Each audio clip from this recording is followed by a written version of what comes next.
Hi friends, welcome to Ansari 29। My name is Shab Ansari. दोस्तों, fire alarm course के 4th video में हम लोग क्लासेस ऑफ वायरिंग के बारे में सीखने वाले हैं। इस वीडियो में हम लोग देखेंगे कि क्लासेस ऑफ जो वायरिंग है वो कितने टाइप्स की होती है और कौन सी क्लास ऑफ वायरिंग हम लोग कौन से सिस्टम के साथ यूज करते हैं। ठीक है, इसका वायरिंग डायग्राम भी हम लोग समझेंगे और साथ ही साथ देखेंगे कि क्लास ऑफ वायरिंग के क्या एडवांटेजेस है, यानी जो मैं आपको बताने वाला हूँ इस वीडियो में क्या एडवांटेज है, क्या डिसएडवांटेज है, और आपको मैं ट्रिक भी बता दूंगा ताकि आप कभी भी ये कंफ्यूज नहीं होंगे टाइप ऑफ वायरिंग को लेके। अब जैसे दोस्तों आप लोग स्क्रीन पर देख रहे हैं, जैसे कि मैंने पिछले वीडियो में आपको बताया था कि ये जो है ये एक डिटेक्टर है। ओके, डिटेक्टर है, इसका ये हेड है, ठीक है, और ये जो है इसका बेस है। ठीक है, तो यहाँ पे आप ये देख सकते हैं, ये जो है इसका बेस है। कोई भी डिटेक्टर होता है तो उसमें बेस में यहाँ पर कुछ कनेक्शन स्क्रूज दिए हुए थे। इन स्क्रूज में हम लोग जो है कनेक्शन करते हैं। तो मैं आपको बताता हूं, अगर आपको इंटरव्यूअर पूछता है कि डिटेक्टर कनेक्शन बताइए, तो आपको कोई ब्रांड या कोई मॉडल से मॉर्ले, हनीवेल, सिंप्लेक्स, आपको कोई डिटेक्टर नहीं लेना है। आपको एक सिंपल सा डायग्राम बता के उनको समझाना है कि कोई भी जब डिटेक्टर आप लेते हैं तो उस डिटेक्टर में 4 पॉइंट होते हैं। याद रखिए, 4 पॉइंट होते हैं। तो यहाँ ये हमारा पॉजिटिव हो गया, ठीक है, ये हमारा पॉजिटिव हो गया, ये नेगेटिव हो गया, ये नेगेटिव। अच्छा, ये पॉजिटिव हमारा इन है, ये पॉजिटिव आउट है। उसी तरीके से नेगेटिव ये इन है और ये नेगेटिव आउट है। तो कोई भी केबल जो आता है वो सबसे पहले पॉजिटिव इन में जाता है और नेगेटिव इन में जाता है। उसके बाद जो केबल डिटेक्टर से निकलता है या कोई डिवाइस से निकलता है तो पॉजिटिव आउट कहलाता है और जो लास्ट वाला होता है वो नेगेटिव आउट कहलाता है। यानी जो 4 में आपको वायरिंग बताया उसमें पॉजिटिव इन हो गया ये, ठीक है, पॉजिटिव इन हो गया और ये हमारा नेगेटिव इन हो जाता है। उसी तरीके से ये हमारा पॉजिटिव आउट हो जाता है और ये हमारा नेगेटिव आउट हो जाता है। अच्छा, ये जो केबल है ये केबल आपको रेड में मिलेगा, रेड, और ये आपको ब्लैक, यानी 2 ही कलर आपको यूज करना होता है पूरे फायर अलार्म सिस्टम में, रेड एंड ब्लैक, क्योंकि ये पूरा जो सिस्टम होता है वो डीसी में होता है और जो कि 24 वोल्ट डीसी में काम करता है। ठीक है, अच्छा, कौन सा केबल हम लोग को इसमें यूज करना है? तो इसमें हम लोग जो है फायर अलार्म सिस्टम में 1.5 square mm FR LS cable हम लोग जो है यूज करते हैं, जैसा कि आप स्क्रीन पर देख सकते हैं। अब दोस्तों, फायर अलार्म सिस्टम में 2 ही टाइप की वायरिंग होती है, एक होती है क्लास ए और एक होती है क्लास बी। अब इसे आप याद कैसे करेंगे तो मैं आपको बताता हूं। क्लास ए फॉर होता है एड्रेसेबल सिस्टम, तो क्लास ए वायरिंग एड्रेसेबल सिस्टम के लिए होती है। अगर एक बार आपको क्लास ए याद हो गई, मेमोराइज हो गई कि क्लास ए का मतलब होता है एड्रेसेबल, तो क्लास ए वायरिंग हम लोग एड्रेसेबल में यूज करते हैं। तो उसी तरह सेकंड सिस्टम हमारा कन्वेंशनल होता है, तो क्लास बी हम कन्वेंशनल में यूज करते हैं। तो सबसे पहले मैं आपको बताता हूं कन्वेंशनल की वायरिंग किस तरीके से होती है। तो जैसे कि आप स्क्रीन पर देख सकते हैं, ये क्लास बी वायरिंग है। ठीक है, क्लास बी वायरिंग में दोस्तों क्या होता है, जो केबल है जो पैनल से निकलता है वो डिटेक्टर को जाता है। नंबर 1 डिटेक्टर, नंबर 2 डिटेक्टर, मान लीजिए नंबर 3 आपका लास्ट डिटेक्टर है, और उसके बाद एंड ऑफ लाइन, जैसे कि मैंने आपको पिछली वीडियो में बताया था, EOL जिसको हम लोग बोलते हैं, और EOL की वैल्यू क्या होती है वो आपको मैन्युफैक्चरिंग जो पैनल बनाता है वो बताता है। जैसे लेट से 4.7 किलो ओम्स भी हो सकती है या फिर 3.9 किलो ओम्स भी हो सकती है, तो वो मैन्युफैक्चरर बताता है। तो इसका मतलब क्लास बी वायरिंग में जो भी वायर पैनल से निकलता है वो एंड ऑफ लाइन पर जाकर खत्म हो जाता है। इस टाइप की वायरिंग को हम लोग कहते हैं क्लास बी वायरिंग। इसमें कोई भी केबल रिटर्न पैनल को नहीं आता है, तो इसको हम लोग 2 वायर केबल भी कहते हैं। और ये जो वायरिंग है हम लोग कन्वेंशनल सिस्टम में यूज करते हैं। जब मैं आपको कन्वेंशनल सिस्टम का पूरा एक पैकेज का जब वीडियो बताऊंगा कि पैनल से कैसे डिटेक्टर कनेक्शन होता है, उसमें आपको समझेगा कि क्लास बी वायरिंग हम लोग कैसे यूज कर रहे हैं। तो ये सब वीडियोस देखने के लिए प्लीज चैनल को सब्सक्राइब जरूर कीजिए।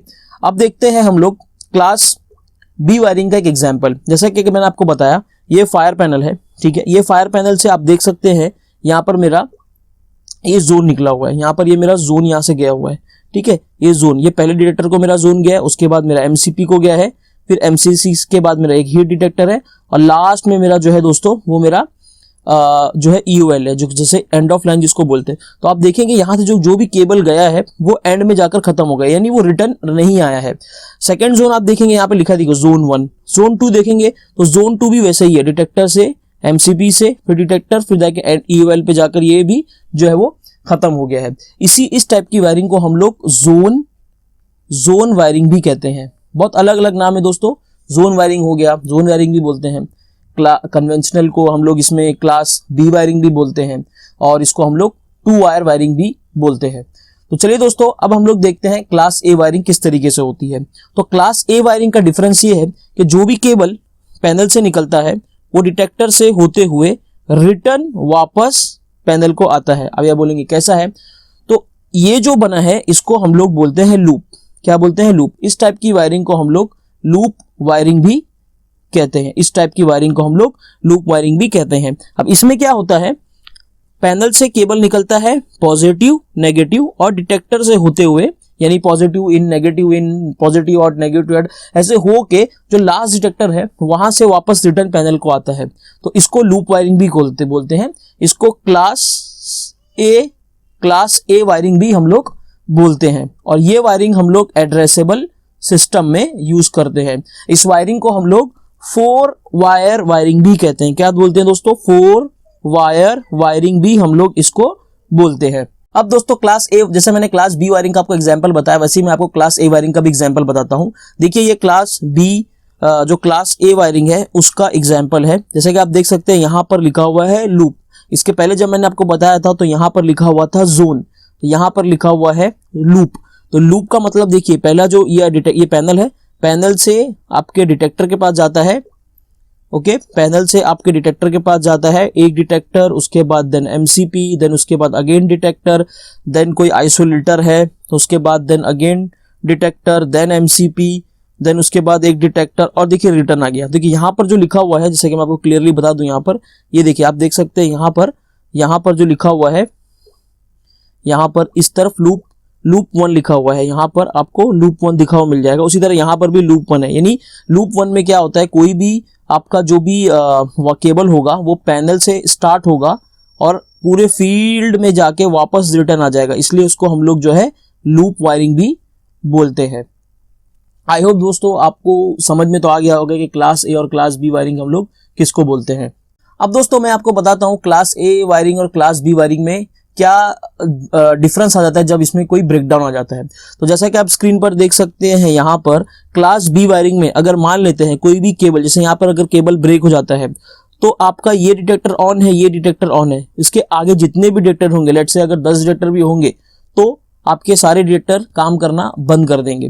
तो ये जो है बहुत बड़ा डिसएडवांटेज है कन्वेंशनल सिस्टम की वायरिंग में, कि मान लीजिए आपका पैनल है और आपके यहाँ से इसमें जो है डिटेक्टर सारे कनेक्टेड है, इस तरीके से कनेक्टेड होते हैं डिटेक्टर इस तरीके से, और एंड में जाके आपका एंड ऑफ लाइन रजिस्टर होता है। मान लीजिए अगर आपका यहाँ पर आपका वायर जो है ब्रेक हो जाता है तो आपका ये डिटेक्टर ऑन रहेगा, ये डिटेक्टर ऑन रहेगा, लेकिन ये सारे डिटेक्टर आपके काम करना बंद कर देंगे, क्योंकि आपका सप्लाई जो है 1 वे ही है, तो यहाँ से आपके डिटेक्टर काम नहीं करेंगे। और पैनल पर जो है यहाँ पर वायर ब्रेक होने से आपको ओपन सर्किट का ट्रबल तो आएगा, लेकिन इसको आइडेंटिफाई करना थोड़ा मुश्किल हो जाता है। तो इसीलिए क्लास बी वायरिंग में जब भी कोई भी लाइन यहाँ से ब्रेक होती है तो आगे के डिटेक्टर काम करना बंद कर देते हैं, और इनकेस अगर यहाँ पर अगर उस टाइम पर फायर हो जाता है तो डिटेक्टर जो है उसको डिटेक्ट नहीं कर पाता है। अब हम लोग देखेंगे क्लास ए वायरिंग में। तो क्लास ए वायरिंग में आप जैसे कि आप देख सकते हैं, यहाँ पर जैसे कि मैंने आपको बताया था कि कोई भी जो भी डिटेक्टर लगे होते हैं फील्ड में, वहां पर आपका जो भी केबल जाता है वो रिटर्न वापस पैनल को रिटर्न आता है। ठीक है, पॉजिटिव नेगेटिव पॉजिटिव। अगर बीच में इनकेस यहाँ पर कोई वायर ब्रेक हो जाता है तो ये डिटेक्टर आपका ऑन रहेगा, लेकिन साथ ही साथ आपका ये डिटेक्टर भी ऑन रहेगा, क्योंकि आपको रिटर्न सप्लाई यहाँ से भी इसको मिल रहा है, क्योंकि इसको लूप बोलते हैं। जैसा कि आप देख सकते हैं यहाँ पर किसी वजह से यहाँ पर वायर ब्रेक हो गया है, यहाँ पर वायर ब्रेक हो गया है और फायर लग गई है, तो ये डिटेक्टर भी ऑन है, ये भी ऑन है, क्योंकि यहाँ से इसको सप्लाई मिल रहा है। साथ ही साथ ये वाला डिटेक्टर और ये वाला डिटेक्टर भी ऑन है, क्योंकि उसको यहाँ से रिटर्न सप्लाई मिल रहा है। तो ये सबसे बड़ा एडवांटेज है क्लास ए वायरिंग में, क्योंकि इसके अंदर रिटर्न पाथ होता है, जिसकी वजह से अगर बीच में कोई भी कनेक्शन ब्रेक हो जाता है तो फील्ड के जो भी डिटेक्टर है वो काम करते रहते हैं, क्योंकि उनको रिटर्न सप्लाई जो है जो लूप है वहां से मिलता रहता है। उम्मीद करता हूं दोस्तों आपको वीडियो पसंद आया होगा, और मैंने कोशिश किया कि क्लास ए वायरिंग और क्लास बी वायरिंग को अच्छे से आपको एक्सप्लेन करने की, और आपको जो मैंने टेक्निक्स बताया कि class A for addressable, class B for conventional, आपको ये याद रहेगा। इंटरव्यू में उसमें आपको इंटरव्यू पूछता है तो आप उसको इजीली डायग्राम के थ्रू एक्सप्लेन कर सकते हैं। दोस्तों इसी तरह के वीडियो पाने के लिए मेरे चैनल को सब्सक्राइब कीजिए, और आपके फ्रेंड्स और कंपनी ग्रुप में, व्हाट्सएप ग्रुप में, फेसबुक ग्रुप में इस वीडियो को शेयर कीजिए। और अगर इस वीडियो से रिलेटेड या किसी और वीडियो से रिलेटेड आपको डाउट है तो मुझे कमेंट कर सकते हैं, मैं पूरी कोशिश करूंगा आपको आपके कमेंट्स के जवाब देने की। तो चलिए दोस्तों मिलते हैं अगले वीडियो में, तब तक के लिए बाय बाय।